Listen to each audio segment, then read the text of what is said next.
meron din naman siyempre pas lahat ay may hangganan. Oh. Dito ko lang ito sasabihin sa Wow, salamat. sa vlog na ito. Di pa siya nakalabas ever. Kinakabahan ako sa sasabihin mo. Go. Ayoko pa nga sanang sabihin. Kasi baka mag-create na naman tayo. Baka sabihin nila mag-create. Pero hindi. Si David ba magpapaalam na sa Kalingap dahil sa lahat ng parang na-overthink mo nangyayari sa'yo? Ngayon, pag titigil Alam ka ni sa Rob? obvious mo, Alam ni Rob? siguro, alam niya na din yun. Pero hindi personal niya na pag-uusapan. Yeah. Would you date a fan?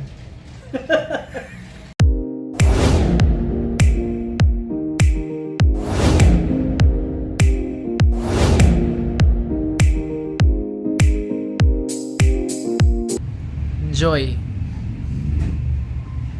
Anong joy? na Masaya? nakikita mo ngayon, Dan Joy, parang unexpected ang lakas.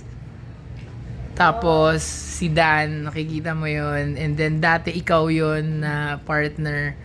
Meron ba minsang panghihinayang na dapat sana naging ganun din, or parang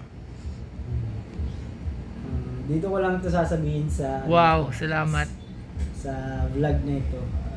Di pa siya nakalabas ever. Kinakabahan ako sa sasabihin mo. Go. Ayoko pa nga sanang sabihin. Kasi baka mag-create na naman tayo. Baka sabihin nila mag-create. Pero hindi. Ano naman to? Lesson to learn. This is Lesson first to learn. sa vlog po natin. David, sige, share mo na. Spill mo na. Ang panghihinayang ko is yung tulong sa Kalingap.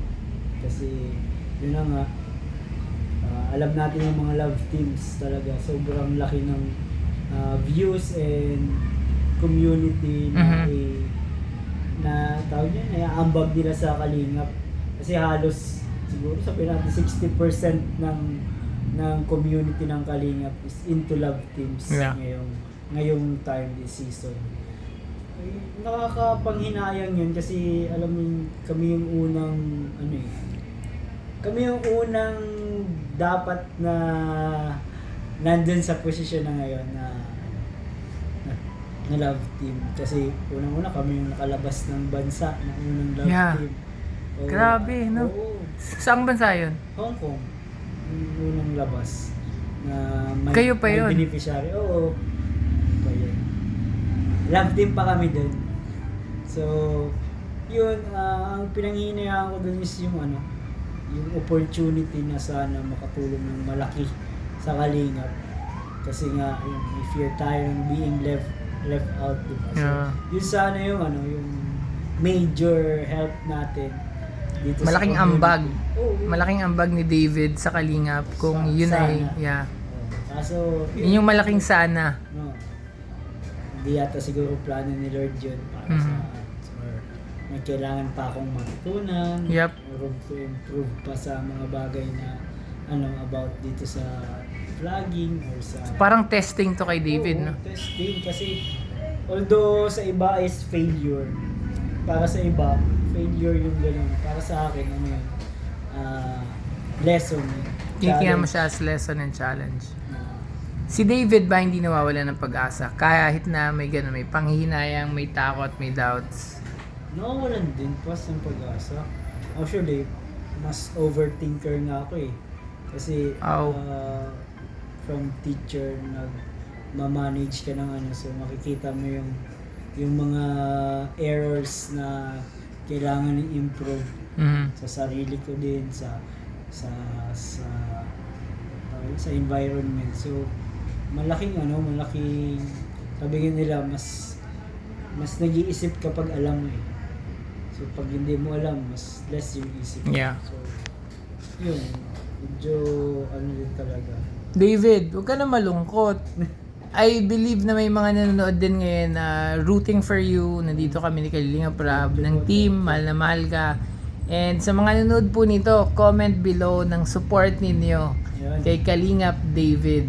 Salamat po. At David, alam ko kung ito ay testing sa life mo, laging may lessons tayong matututunan. Ang failure daw, parang hindi siya period parang teacher din siya. kumbaga hindi masasayang yung journey na meron tayo. Basta lalo na kung ang tiwala natin na kay Lord. At si Lord laging best yung plans para sa iyo at para sa ating lahat. Salamat sa matinding mga shinare. Sa mga shinare Alam mo. ko na yung mga babash sa akin. Paano ang mga magko-comment sa'yo nito? Sigurado, dami na Message mo na lang para naman sa mga tao na simula sa simula, nandyan para sa'yo. Yan. Ang message ko sa inyo ay walang hanggang pasasalamat ko kasi tayo po ay sinuportahan kasi sino ba naman si Kalingap David na Ilang subscribers? ilan na ba? 270? Grabe yan 270 pa rin yan. Road to 300K na po 270,000. tayo. Road to 300,000 Sana po subscribers. ay makamit natin ngayong taon. At asahan po ninyo ang pagtulong natin sa Kalingap ay hindi mawawala hanggat Okay. kailangan po tayo, hanggat hindi tayo tinatanggal. Yun. Hindi ka Dito lang tatanggal. tayo. Siyempre, meron din naman siyempre lahat ay may hangganan. Oh. Si David ba magpapaalam na sa Kalingap dahil sa lahat ng parang na-overthink mo ang nangyayari sa'yo?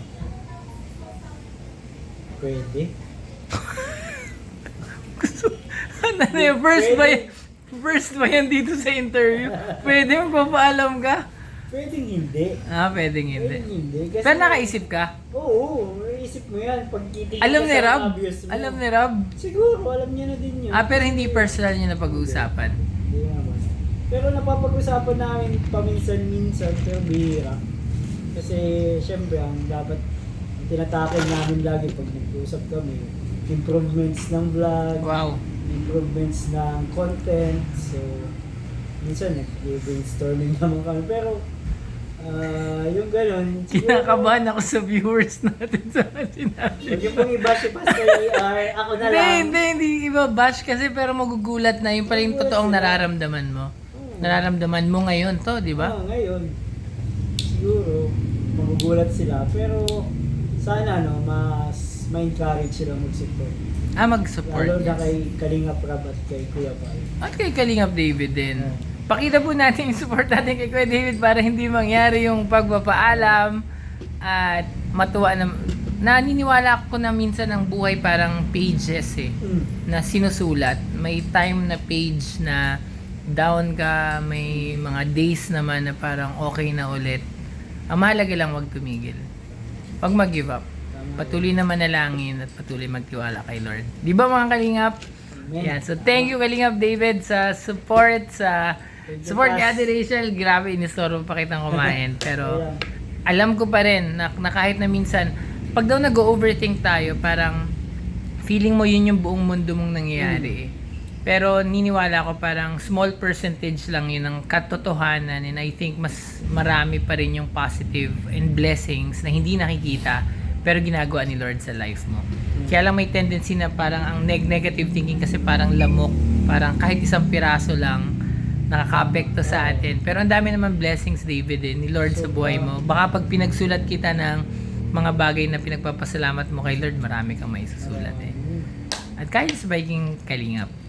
So, aabangan namin, David, na yung next interview natin na controversial at deep ay bagong pahina naman kay David na maganda.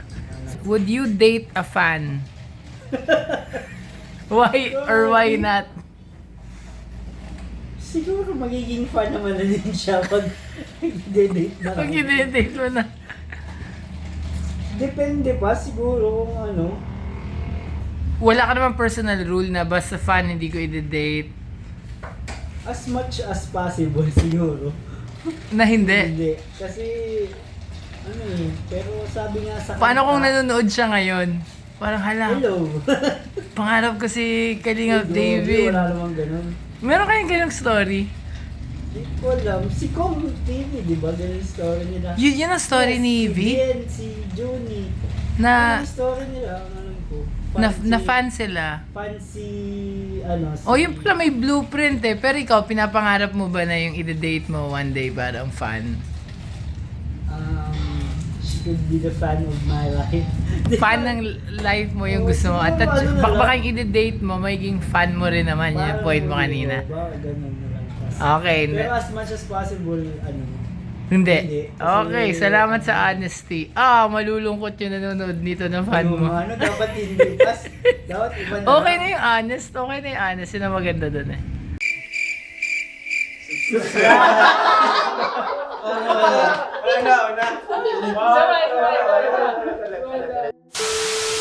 Please Subscribe! YouTuber na. salamat po sa inyo. Thank you.